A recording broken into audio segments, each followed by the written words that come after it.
गणपते नमः। ओम नमः शिवाय।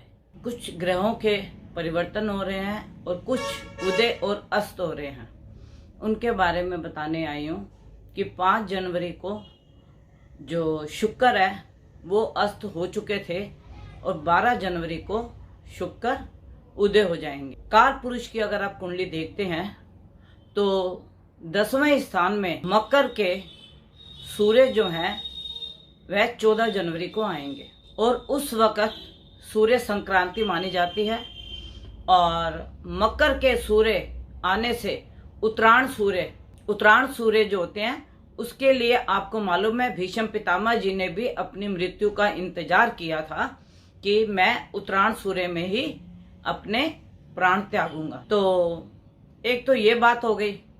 दूसरी बात, अगर आप काल पुरुष की कुंडली से देखते हैं तो 16 जनवरी को मंगल जो है वह धनु राशि में प्रवेश करे। धनु राशि के मूला नक्षत्र में, मूला नक्षत्र जो है वह गंडमूल में आता। अब गंडमूल में आने का मतलब कि मंगल की उग्रता थोड़ी बढ़ेगी और मंगल की उग्रता बढ़ने से काफी जगह आपको अग्नि की सूचनाएं या संभावनाएं ऐसे प्रतीत होती हैं, क्योंकि मंगल करे दंगल और मूला नक्षत्र में आने से इसका उत्पात और भी अधिक बढ़ जाता। और जब तक मंगल दंगल के रास्ते पे होता है तो लड़ाई झगड़े की संभावनाएं और अग्नि की संभावनाएं बढ़ जाती। और काल पुरुष के कुंडली से 10वें स्थान में कर्म स्थान में सूर्य जी शनि के साथ प्रवेश करेंगे, जो कि शुभ नहीं है। शनि और सूर्य की आपस में वैसे भी शत्रुता है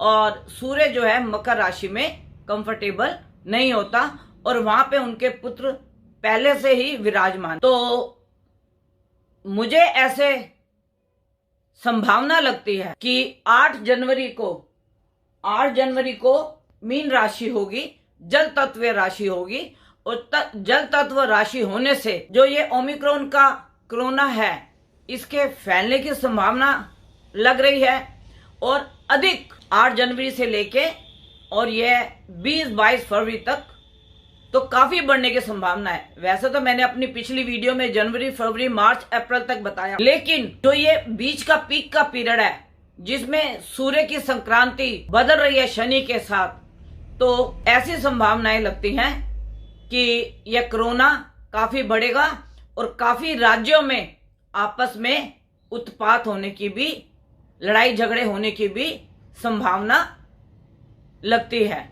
और मैं अपने दर्शकों को हर वीडियो में बोलती हूँ, हमें ना लड़ाई झगड़े में पड़ना है और ना ही हमें लड़ाई झगड़े में जाना है, क्योंकि रस्सी का सांप बनने में 1 मिनट नहीं लगेगा। क्योंकि राहु की दृष्टि शनि के ऊपर पड़ रही है। शनि की तो दृष्टि नहीं पड़ रही, लेकिन राहु की दृष्टि पड़ रही है, जो छुपे हुए राज और छुपे हुए झगड़े, छुपे हुए अग्नि की संभावनाएं आपको देखने को काफी मिलेंगी। और जब तक 12 अप्रैल तक सूर्य राहु 2 नंबर की राशि में रहेगा तब तक इसके बहुत से लड़ाई झगड़े, अग्नि और ऐसी कुछ घटनाएं बढ़ने की संभावना लगती है। कोरोना भी बढ़ेगा, कोरोना बढ़ेगा, लेकिन इसमें मृत्यु दर नहीं बढ़ेगी, क्योंकि हमारे बृहस्पति देव की कृपा है और उसकी दृष्टि है। तो उसके हिसाब से मृत्यु दर तो नहीं बढ़ेगी, लेकिन कोरोना की दर बढ़ेगी। आपको मैं हर वीडियो में बोलती हूँ, सरकार की गाइडलाइंस का ध्यान रखिए, मास्क लगाइए, अगर जरूरत हो तो बाहर निकलें, भीड़ वाली जगह पे ना जाएं।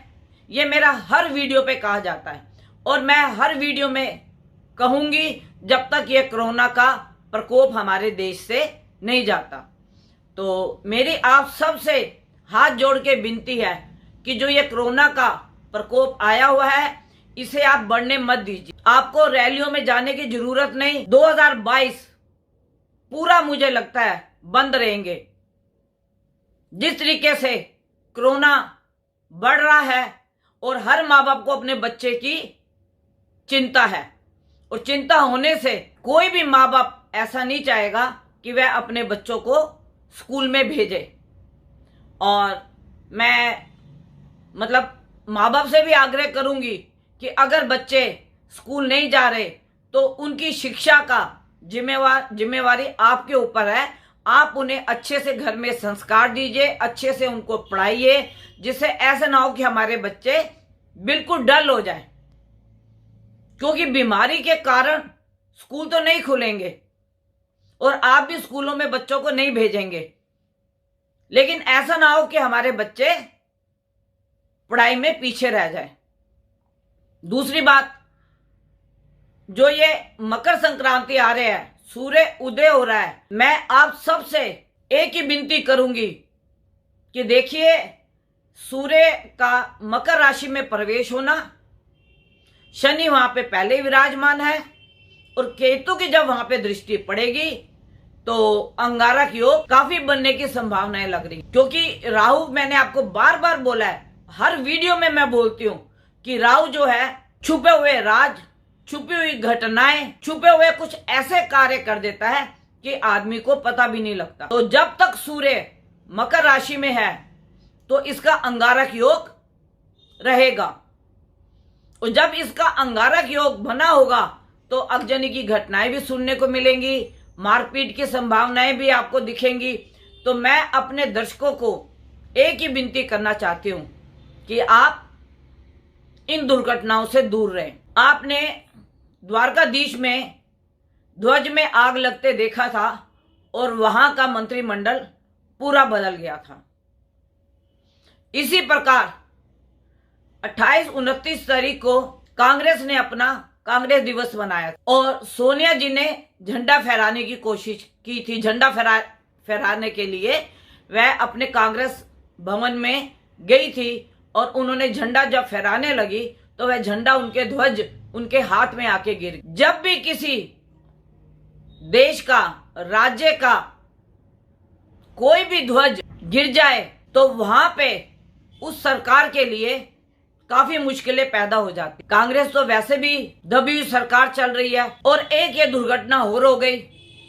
शायद आप लोगों ने भी देखा होगा कि जब वह ध्वज को फहरा रही थी तो ध्वज उनके हाथ में आ गया था, और उसके बाद अब आप जहां भी कहीं कांग्रेस की रैली होगी, आप वहां पे कोई ना कोई दुर्घटना या कोई ना कोई ऐसी संभावनाएं अवश्य देखेंगे कि जो आपको देख के आश्चर्यचकित कर देंगी, और आपको यह बात बिल्कुल सत्य लगेगी कि जो गुरु माँ ने बोला है, जो गुजरात में द्वारकाधीश में हुआ था, वह अब मैंने आपको कांग्रेस के अध्यक्ष, मुखिया जब झंडा फहराने लगी उनके हाथ में आके गिर गया, तो इसकी ये संभावना लगती है कि कांग्रेस तो वैसे ही डूबी हुई चल रही है और इसके साथ और कोई ऐसी दुर्घटनाएं ना हो जाए जो वो देश की जनता को भी लेके डूबे।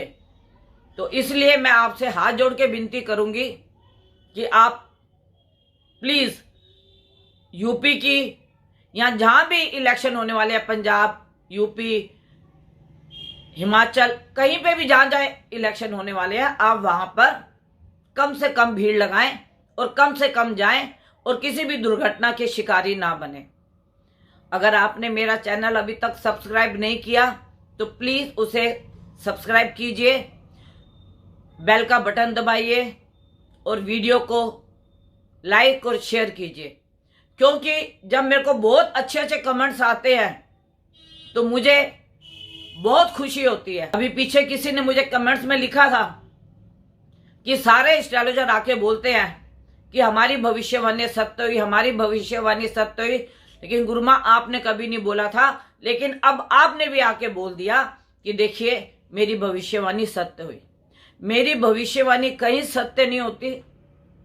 ये गणपति बैठे हैं, मां सरस्वती बैठी है, भोले जी बैठे हैं, अदृश्य शक्तियां जिनको हम इन आंखों से नहीं देख सकते, आप नहीं देख सकते, सिद्ध पुरुष ही देख सकते हैं, अनुभव कर सकते हैं, वो भी देख तो कोई नहीं सकता। ऐसे चक्षु तो हमारे पास नहीं है जो हम अदृश्य शक्तियों को देख सके, लेकिन जो वह हमें संभावनाएं प्रकट करती हैं, वह संभावनाएं जब पूरी होती है, घटित होती हैं, तो उस वक्त मैं जरूर अपने गणपति का, अपने भोले का, सरस्वती माँ का धन्यवाद करती हूं कि हे माँ, आपने लाज रखी। हे मेरे भोले, हे गणपति महाराज, जो आपने अनुभव कराया था वह बात सत्य हुई।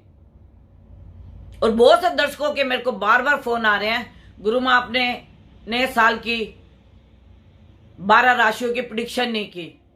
हमारा जो नया साल है वो 2 अप्रैल शनिवार को शुरू होगा और उससे पहले मार्च में मैं आपको 12 राशियों की फलित बताऊंगी, उसके उपाय बताऊंगी जो कि आप खुद कीजिए और उसका लाभ लीजिए।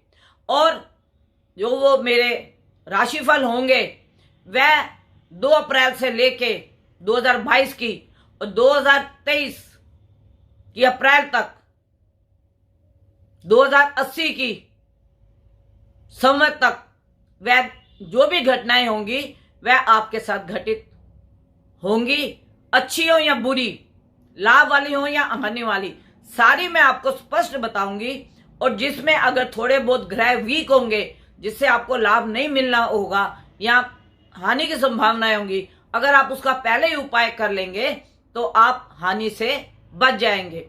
और दूसरी बात, आप अपने अचारज को भी, जो मैं मार्च में 12 राशियों का फलित बताऊंगी, अगर आपके अचारज हैं तो आप उनसे अपनी कुंडली का अवलोकन करा लें और जो भी ग्रहों का मैं बताऊंगी उसका दान पुण्य कर लें और अपने आचार्य से मिलके भी संपर्क कर लें, जिससे आपको दुर्घटना तो नहीं लेकिन लाभ अवश्य मिलेगा। दुर्घटना से आप बचेंगे। अगर आप कोई भी उपाय कर लेते हैं और कोई घटना होने से पहले अगर आपको बता दिया जाता है और आप उस दुर्घटना में शामिल ही नहीं होते, तो मैं आपको इस बात का वचन देती हूं कि आपके साथ कोई भी दुर्घटना नहीं हो सकती। ग्रह जरूर अच्छे और बुरे होते हैं, लेकिन अगर हम उनके उपाय कर लें तो हम सारे ग्रहों को अपनी फेवर में कर सकते हैं। उपाय बहुत बड़ी चीज है और उपाय छोटे छोटे होते हैं।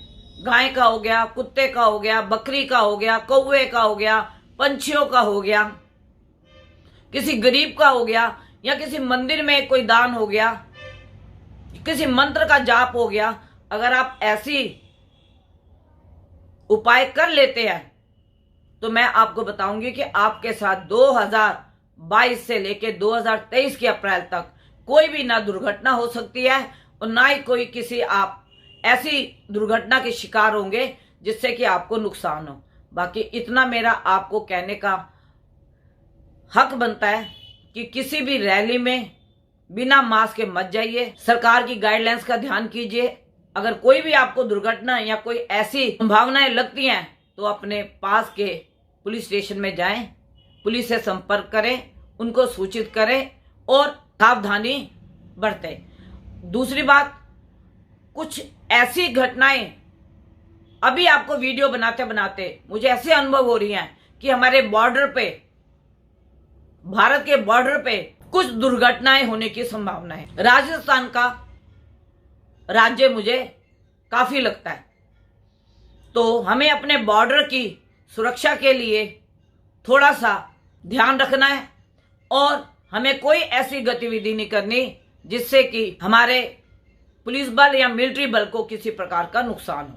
कुछ मुझे ऐसी संभावनाएं लग रही हैं कि बॉर्डर के ऊपर कुछ आतंकवादी घटनाएं हो सकती। तो आज मेरी वीडियो बनाने का सिर्फ यही उद्देश्य था। और अगर आप मेरे से संपर्क करना चाहते हैं 9810930691 9999 4 बार 99338366। और कोई भी मेरे से संपर्क करना चाहे 11 बजे से लेकर 4 बजे तक आप मेरे से फोन पे कांटेक्ट कर सकते हैं, लेकिन आने की कोई भी कोशिश ना करें, क्योंकि जो सरकार की गाइडलाइंस है उसका ध्यान रखें।